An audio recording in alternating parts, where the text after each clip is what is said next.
Hey, old double 1/8 Seth Shadow here. We're in the new year, and the new format is coming up in another month or so with Set 8 Ultra Chaotica, which features retrains of a lot of old units that we used to see, but they're all retrained into different crafts. As an example, for anyone who remembers Otohime from Set 1, she is coming back as part of Dragoncraft from Swordcraft. And there are a number of other units that are also coming back overall as part of different crafts. So that's one of the big things when it comes to set 8. And right now, when we take a look at pre order pricing on this one, we're starting at $67 on the booster boxes, which, as usual, is above the MSRP, but it's pre sailing. And as for the booster cases, those are still in line, starting at about $1,000 to begin with.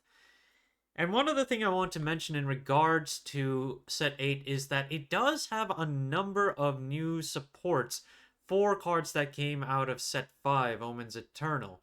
So a number of the Omens are getting new support out of this set, and not just the Omens, but some of the archetypes in here.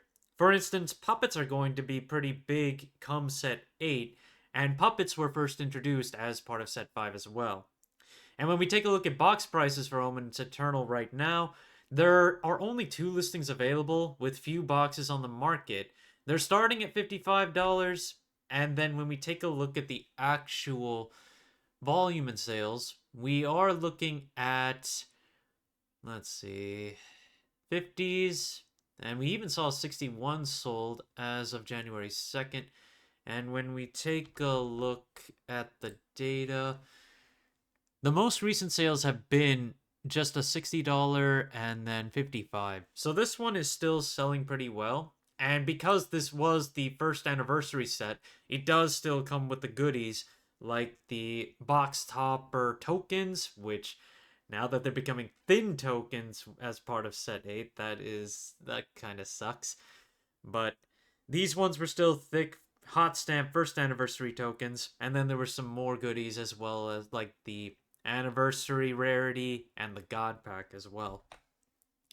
Another thing to keep an eye out for is Uma Musume.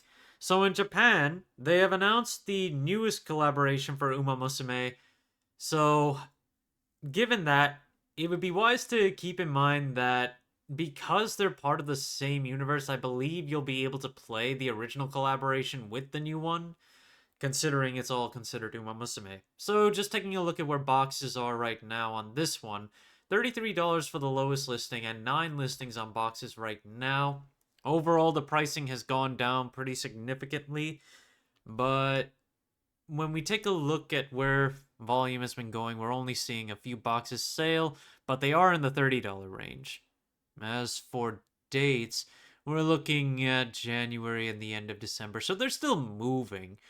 And with the anticipation of Uma Musume taking off again, many of the bigger support cards like Marzensky or Agnes Tachyon could end up seeing play again, unless we just see completely different playstyles. And a surprise to be sure, but also thanks to the BCS, we are seeing a resurgence in pricing on the Glory Finder bundle. So these have been kind of stale for a while, and they sat underneath the price of $100 for some time. A few were able to sell in the $80 range, but they've mostly been $90, while the MSRP for this one, I believe, was in the $80 range as well. But we're starting to see some sales closer to $150, even with the drop off in volume that we see. And right now, when we take a look at midway through December all the way to the new year, we have seen a few Glory Finder bundles sell for 150 plus. So I would say that's an effect of the BCS putting Glory Finder in the hot seat when it comes to side events for Shadowverse. Because at this point, besides Crosscraft, Glory Finder has been the only real side event that we've got when it comes to the BCS. Now, talking a little bit about some singles, Whispers of a Dream is really low on listings right now and is overall seeing an increase in value. I mean, I've talked about this one a few times, and I'm surprised it took this long for it to run nearly out of listings on here. But we're looking at 75 cents for the lowest, but that has a $3 shipping tag on it, and it's listed lightly played. 3 listings overall, and right now there's no data showing. So let's just go into the details here, because there was an interesting factor. We're seeing them move for $1 to almost $3, and there was someone who actually bought 26 copies of this card for at least $2, which is yeah, 26 copies in one sale, $2 a piece. So someone is hoarding quite a bit there. But I mean, for Abysscraft, this card is insanely good. It's effectively, when you think about it, better Surefire Bullet, given that most 3 cost or less cards will already be 4 or 5 defense. So it basically destroys anything that Surefire Bullet would usually destroy anyway. Colorful Cook, and talking a little bit about the pricing of some of the silvers from set 7. I was talking about how many of these cards are running low on listings and moving up in value, and they are. At least they're not moving way too high right now. And come set 8, we might see a bit of a drop down, so might be better to wait it out. But as of now, considering we still have 1 month to go before set 8 takes hold of the meta, we are looking at 4 listings on Colorful Cook starting from $1.50. And in terms of low sale pricing, there is actually a seller selling them for 35 cents, but with a $3 shipping tag, and he's got quite a few copies. So ultimately, the overall cheapest copy, when you consider the shipping, is the only one that's over $1, while everyone else is much cheaper than that, but they offer much higher shipping. But this is happening with a number of the different silvers that are coming out of set 7, given that there are far less of them in circulation thanks to the decrease in the number of booster packs. Then Viridia Magna has been seeing interesting motions, particularly when it comes to the base form. So the base form has seen more of a drop-off in value, and now you can pick up the regular legendary of it for as low as 13, and there are 13 listings on it.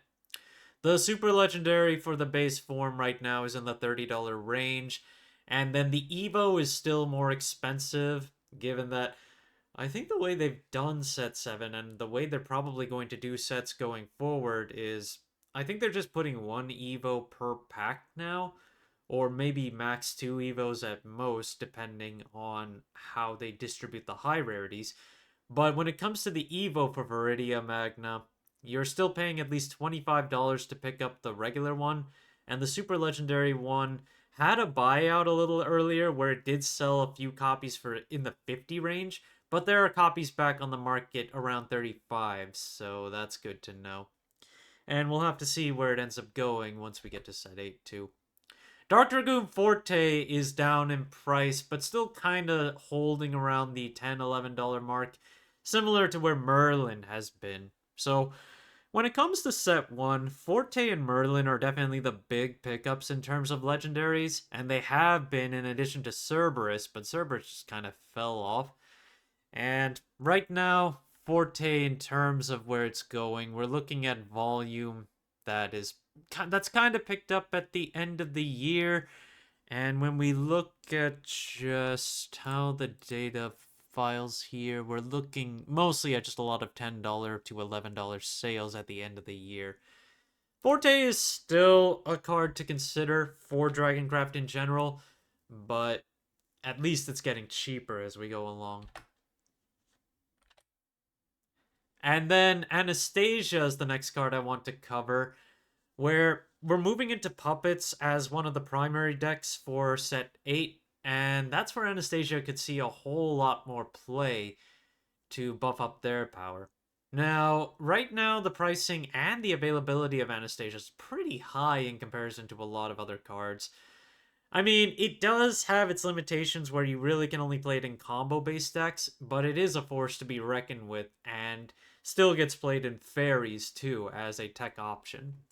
It's about $1 to $1.50 to pick up the regular one. It's a gold.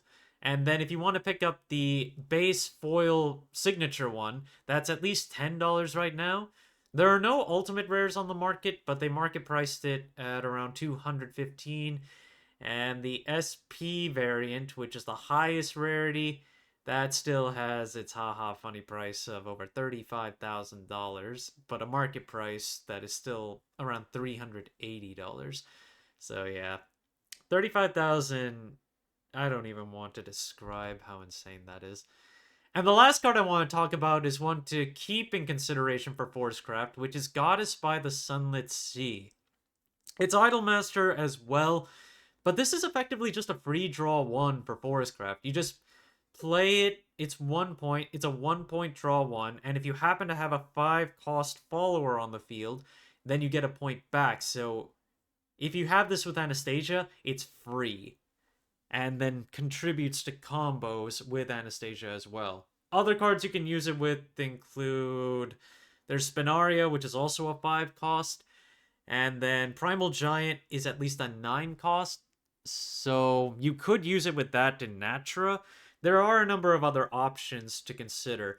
And when you use Noah for puppets, you could also use it with that. You cannot use it for Orchis, though, which is coming in set 8, because that is a 3 cost. And right now, when it comes to pricing on it, we are looking at basically around 30 cents or lower for the regular silver. And then if you want the signed foil, that one is over $6 to pick up with a market price of around 7. Thank you guys for watching. If you liked the video, please like and subscribe if you haven't already. And Happy New Year to you all, and let's have some fun.